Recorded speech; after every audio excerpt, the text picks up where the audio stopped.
हम लोग यूट्यूब पर बहुत सारे अपडेट देख लिए। यहाँ पर बीटेक रजिस्ट्रेशन के ऊपर यहाँ पर फाइनल और आखिरी अपडेट है और इसके ऊपर आप सभी को अपडेट दे रहा हूँ क्या होगा आगे। ठीक है, और ऑनलाइन रजिस्ट्रेशन स्टार्ट हो चुके हैं। आप सभी लोग जानते हैं इसका ऑनलाइन रजिस्ट्रेशन कैसे करना। बहुत सारे वेबसाइट यूट्यूब चैनल ने आप सभी को बता दिया, तो इस पर हम लोग बात नहीं करेंगे।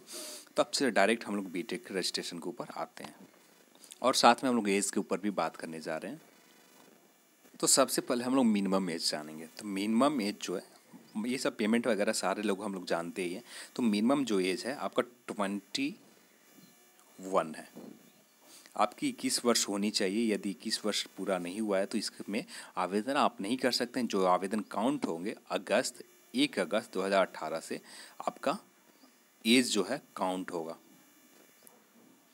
1 अगस्त 2018 से, ठीक है।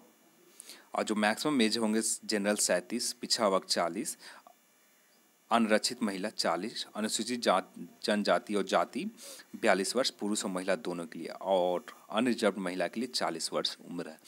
यहाँ पर एक चीज़ और देख लेते हैं, आपका एजुकेशन क्वालिफिकेशन क्या होगा। ठीक है, एजुकेशन क्वालिफिकेशन आपका होना चाहिए लेखापाल सह आईटी के लिए न्यूनतम शैक्षणिक योग्यता बीकॉम या बीकॉम में प्रतिशत अंक का जो आपने लाया है उसके अंक के आधार पर होंगे। यदि आप एमकॉम और सीए करने वाले अभ्यर्थी को 20 का जो वो अभ्यर्थी कर रहे हैं उनका कंप्लीट हुआ है या नहीं हुआ उससे फ़र्क नहीं पड़ता, कर रहे हैं या करने वाले हैं, उनको 20 अंक एक्स्ट्रा बोनस दिया जाएगा। तो ये हुआ बीकॉम के 3 माह का, इनको चयनित करने के बाद 3 माह का कंप्यूटर दक्षता दी जाएगी, कंप्यूटर के बारे में नॉलेज दिए जाएंगे। तकनीक सहायक के पद पर चयन हेतु जो सेकंड पद है तकनीक सहायक, इसमें न्यूनतम शैक्षणिक योग्यता जो है मान्यता प्राप्त पॉलिटेक्निक सिविल इंजीनियरिंग से रखी गई है। तो ऑनलाइन आवेदन के आधार पर डिप्लोमा प्राप्त अंक के प्रतिशत के आधार पर सूची में तैयार की जाएगी। इसमें आरक्षण 40% जो कोटिवार तरीके से जो स्टेट गवर्नमेंट्स के पॉलिटेक्निक इंस्टीट्यूट से किए हैं पॉलिटेक्निक, उनको 40% सीट पर उन्हीं को रखा जाएगा। चाहे ये स्टेट गवर्नमेंट से पूरा कंप्लीट मिले या ना मिले उससे दिक्कत नहीं है, पर इनको 40% फिक्स है। वो खाली रह जाते हैं तो खाली रह जाते हैं और सरकारी ये आरक्षित रहेंगे। मेधा सूची समान अंक रहने पर अधिक उम्र वाले उम्मीदवार को यहाँ पर फर्स्ट प्रेफरेंस दिए जाएंगे।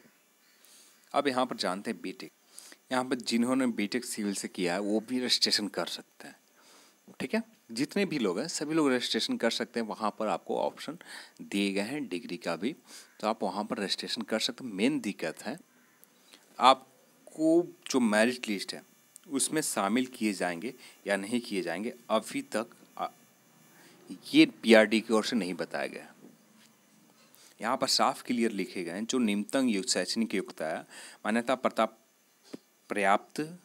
मान्यता प्राप्त पॉलिटेक्निक सिविल इंजीनियरिंग डिप्लोमा होगी। ऑनलाइन आवेदन के आधार पर डिप्लोमा अंक प्राप्त प्रतिशत के आधार पर मेधा सूची तैयार की जाएगी। यहाँ पर जो है ऑनलाइन आवेदन के आधार पर डिप्लोमा प्राप्त अंकों को प्रतिशत के आधार पर मेधा सूची तैयार की जाएगी। तो आप रजिस्ट्रेशन करें, जितने भी बीटेक वाले हैं सभी लोग रजिस्ट्रेशन करें।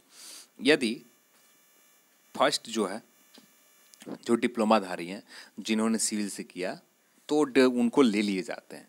यदि उसके बाद रिक्त सीट बच जाते हैं तो हो सकते हैं कि आपको शामिल किया जाए, नहीं तो उम्मीद बहुत कम है कि आपको बीटेक जितने भी किए हैं कि आपको फाइनल मेरिट लिस्ट में शामिल किए जाएंगे। आपको जो भी किए हैं आपने बीटेक सिविल से किया, आप रजिस्ट्रेशन कर सकते हैं, उससे कोई दिक्कत नहीं है। आप रजिस्ट्रेशन करने के लिए एलिजिबल हैं, क्योंकि वहाँ पर ऐसा सॉफ्टवेयर विकसित नहीं किया गया है वेबसाइट पर कि आप रजिस्ट्रेशन नहीं कर सकते हैं, वो आपको वेरीफाइड कर लेता है। इस तरह से कुछ नहीं है, आप नॉर्मल वे में वहाँ पर रजिस्ट्रेशन कर सकते हैं। ठीक है, आपसे बहुत सारे रिक्वेस्ट हैं कि बीटेक वाले रजिस्ट्रेशन कर सकते हैं या नहीं, तो बीटेक वाले रजिस्ट्रेशन कर सकते हैं। और उम्मीद ऐसा भी रख सकते हैं कि आने वाले समय में जैसे कुछ लोग प्रोटेस्ट कर रहे हैं, शायद हो सकता है कि आने वाले समय में पीआरडी आपको एलिजिबल कर दे। हो सकता है, कंफर्म कुछ नहीं है, कुछ भी हो सकता है। ठीक है, तो आप रजिस्ट्रेशन एक बार जरूर कर दें और जो होता है देखते रहें। ठीक है, अब इस वीडियो को देखने के लिए आप सभी को बहुत बहुत धन्यवाद। जय हिंद, जय भारत।